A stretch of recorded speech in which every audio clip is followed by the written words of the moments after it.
Welcome to Lamwyk Digital, introduced by moderator Ed Goodchild. On this edition of Lamwyk Digital, we're very fortunate to be talking to Nick Tucker, who's the relatively newly appointed Chief Executive Officer of Waverton.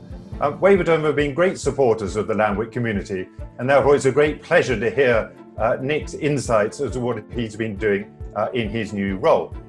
There are three kind of major points that I think come out of this. The first one is we've all learned to be really adaptable. The second one is the issue about the pandemic actually has many more personal characteristics around it rather than about financial problems. And thirdly, and hopefully we're part of this as well, it exhibits the art of the possible.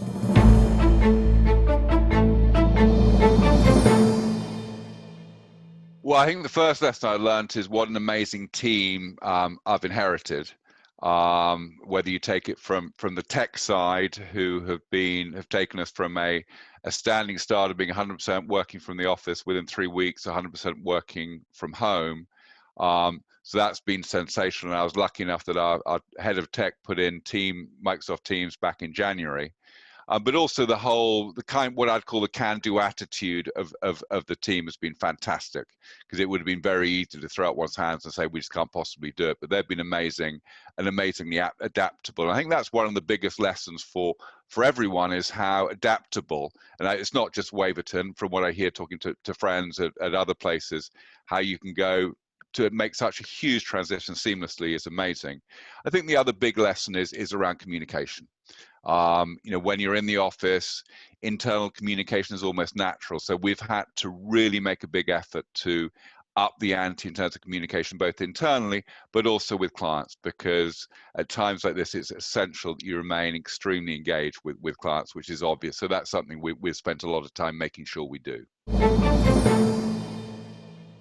What we have changed is, firstly, internally, we are doing a lot more communication. We now do I do a weekly 1 hour call where we have 150 people on Teams, which I wouldn't have guessed was possible. Actually, it's been really quite enjoyable and almost interactive, which has been great fun. But I think on the client side, the nature of our client interaction has changed.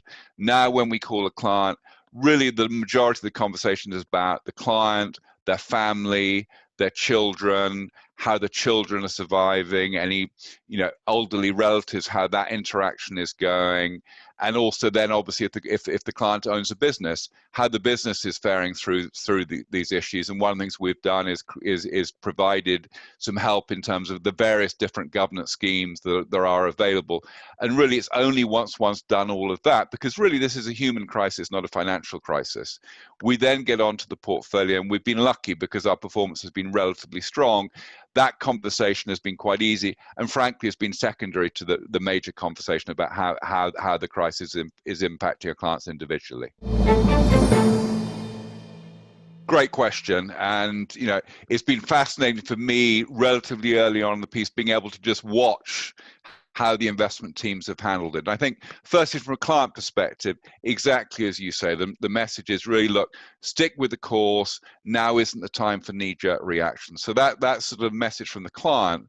What's been interesting at Waverton, because we are predominantly investing through more direct fashion, so we don't use ETFs, we don't use other funds, that's allowed us to be a lot more dynamic and agile.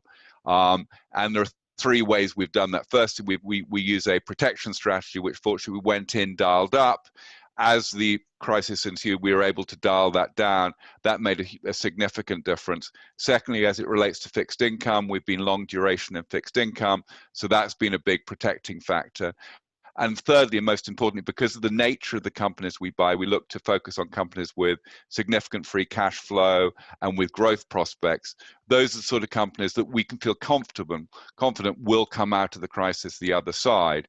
So that's made things a lot easier, and it's also given our clients a higher level of comfort just to sit with the course. So the conversations about markets and staying the course have been relatively easy.